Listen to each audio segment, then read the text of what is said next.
dhe Harambegajt, të cilët do të hynë në librin e Guinness si mashtruesit më të pacip të opinionit publik. Kur nga vjeshta e kaluar, Edi Rama u paraqit ose paraqiti para shqiptarëve dhe botës një avatar, diellën, si institucioni inteligjencës artificiale, e emroi ministër dhe dekretoi ministër Haram Turpi, ne ngritëm zërin. Ne thamë që ky është një blof dhe vetëm një blof. Se diella është një mashtrim dhe vetëm mashtrim, për të vjedhur disa milion euro dhe asgjë tjetër. Dhe asgjë tjetër. E vërtet, Edi Rama e paraqiti ministrin Diella si të gjithë fuqishmin në luftën kundër korrupsionit.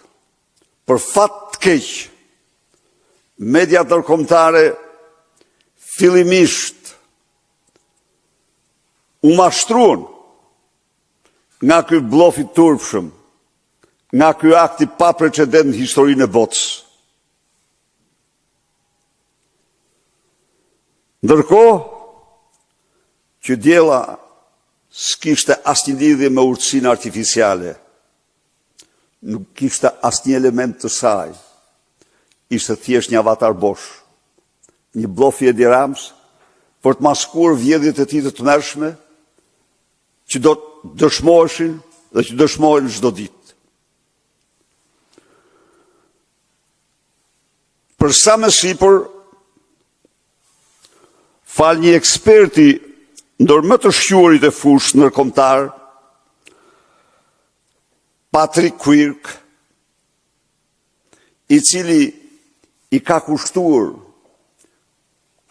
ditë dhe javë të tëra zbërthimit 1-1 të diellës, ai nxjerr se ministra Diella nuk ka absolutisht as dhe një qelizë të vetme të urtësisë artificiale. Zero. Se është fundekrye, është një avatar pa asnjë atribut për korrupsionin, pa asnjë ndërfaqe, e tjerë e tjerë.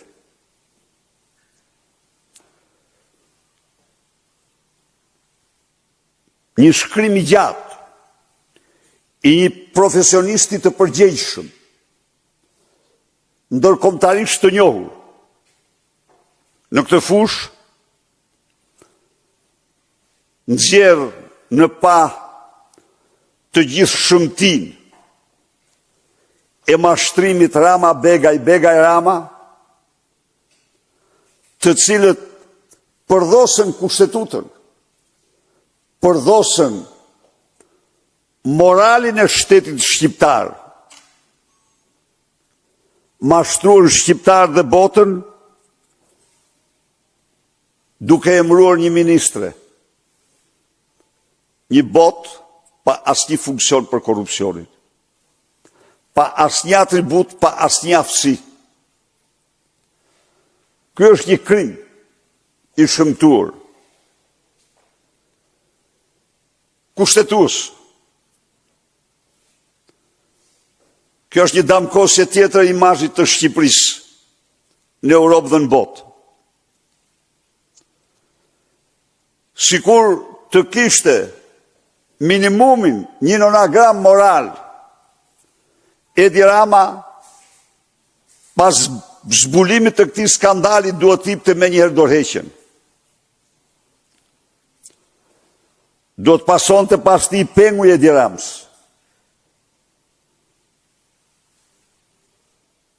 Harambegaj, por të lidhur në krim njëri me tjetrin, asnjëri nuk pranon të jap dorëheqjen. Dojen qytetarë shqiptar që do të tregojnë vendin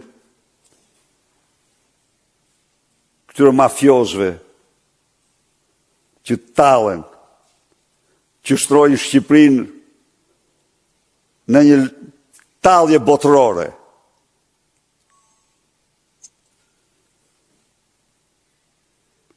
Medjave do të nisim artikullin e plot, studim, se si ky ekspert i fushës, duke analizuar me seriozitetin më të madh të gjithë pretendimet, mashtrimet e Edi Ramës dhe të qeverisë tij, nxjerr se diella është një botë bosh, pas një ndërfaqe, pas një komunikim me asgjë, thjesht një figurë e veshur me rroba kombëtare të një artiste të njohur, që edhe ajo i ka hedhur në gjyq për të drejtat e saj. Diella është vepër e grupit më të rrezikshëm strukturuar kriminal, Edi Ramës dhe lindave të Akshit, Ergys Agasit dhe Ermal Beqirit.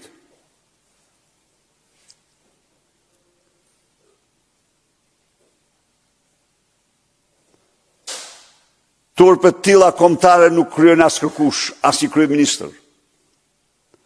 Edhe njëherë, diella është një bosh blof pas një funksion.